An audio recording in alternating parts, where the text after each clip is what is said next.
से हमारी जीवन में खुशियां आई है। हमने कहा ऐसी कौन सी खुशी तुम्हारी जिंदगी में आ गई? कहा गुरुजी रोज कथा सुनने को मिल जाती है। हमने कहा अब तुमने मोबाइल आने की सुख देखा, अब दुख भी तो देखो। मोबाइल आया, कैमरा खत्म कर दिया। पहले लोग कैमरा लेके घूमते थे कि नहीं घूमते थे? बोलो जम के बोलो जरा, घूमते थे ना। मोबाइल आया, कैमरा खत्म। मोबाइल आया, टार्च। पहले लोग टार्च रखते थे कि नहीं रखते थे? बोलो बोलो जम के बोलो। मोबाइल आया, टार्च, बोलते जाओ जल्दी जल्दी, खत्म। मोबाइल आया, कैलेंडर। पहले लोग कैलेंडर देखते थे, पंचांग देखते थे। आज के जमाने में तुरंत तुमने पूछा ये तारीख को कौन सी तिथि है, उन्होंने मोबाइल खोला और बता दिया ये लो कैलेंडर। तुरंत मोबाइल आया, टार्च खत्म। मोबाइल आया, कैमरा खत्म। मोबाइल आया, कैलेंडर खत्म। मोबाइल आया, रेडियो, बोल दो जम के, खत्म। और मोबाइल आया और तुम्हारी पत्नी के हाथ में आया तो तुम्हारी जिंदगी भी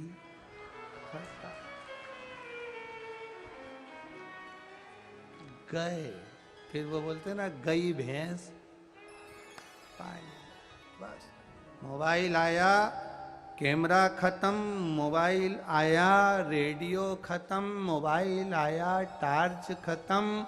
मोबाइल आया तो कैलेंडर खत्म। और वो ही मोबाइल तुम्हारी पत्नी के हाथ में आया तो फिर तुम खत्म। इसलिए सावधानी रखिए। अच्छाई है, उसमें मना नहीं।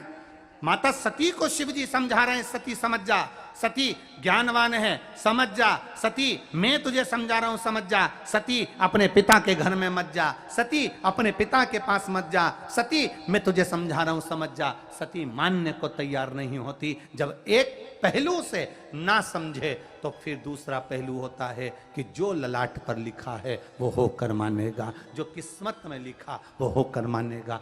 जा सती। और सती चली गई यज्ञ के कुंड में। अपने पिता के यहाँ सबका आदर था, सबका सम्मान था, सबका सत्कार था। पिता के यहाँ सबका आदर हो रहा था, पर सती के पति का कोई आदर नहीं था। यज्ञ की अग्नि में सती मां कूद कर प्राणों को त्याग दी। शिव जी को मालूम पड़ा, उन्होंने वीरभद्र को उत्पन्न किया, पूरी यज्ञशाला विध्वंस करवा, पूरी यज्ञशाला।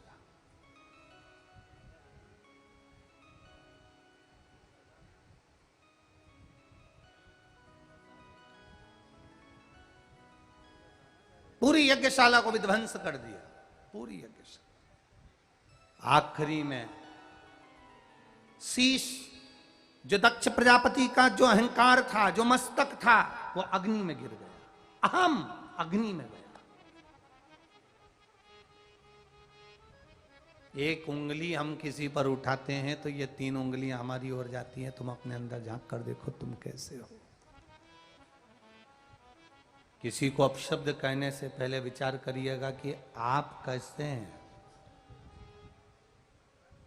अभी अभी आकोला की कथा में कहा था, कोई चिल्लाकर तुमसे कह दे एक शब्द, बस जम के कह दे कुत्ता,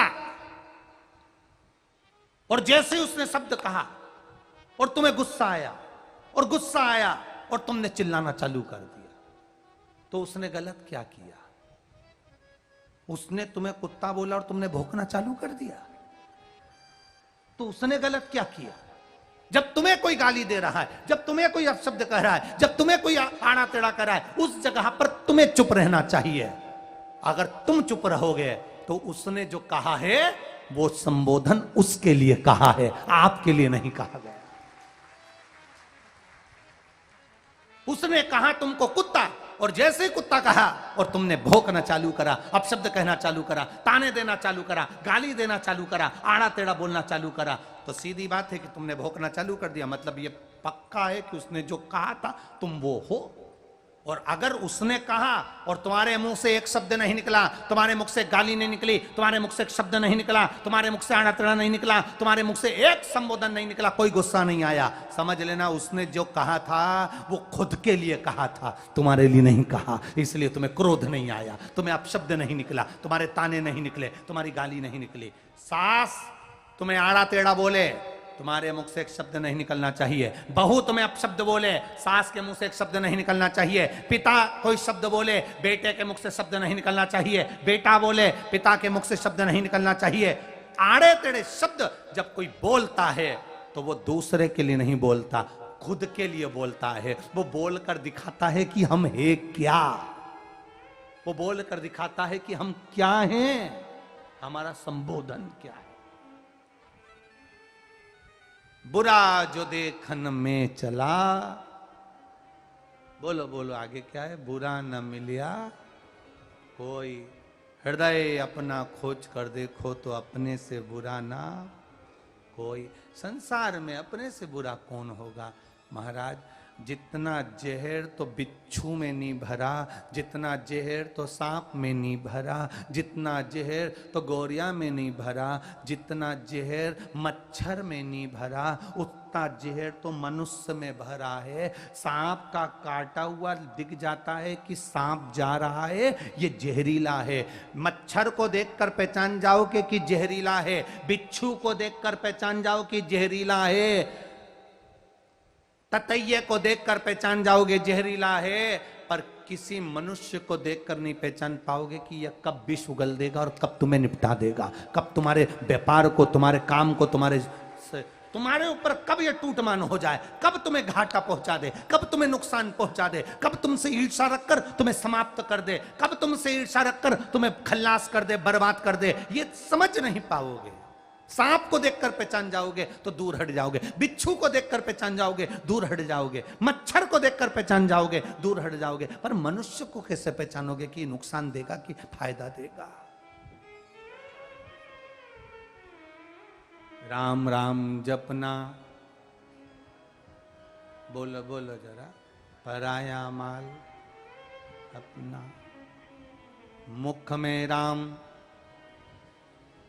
तुम्हें कितनी याद है, हम तो आधा बोलते हैं, तुम पूरा बोलते, तो याद कितना है, कथा पूरी रट ली तुमने तो, रे गजब।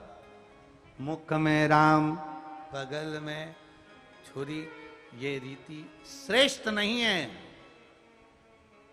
आपसे निवेदन है, किसी बड़े व्यापारी से तुम्हारा संपर्क हो चाहे ना हो, किसी बड़े दुकानदार से तुम्हारी पहचान हो चाहे ना हो, दुनिया के मंत्री संतरी कलंतरी से तुम्हारी पहचान हो ना हो, किसी राज सत्ता वाले से तुम्हारी पहचान हो चाहे ना हो, परशु महापुराण कहती है महादेव से तुम्हारी पहचान होना चाहिए जो अंत समय में काम आए।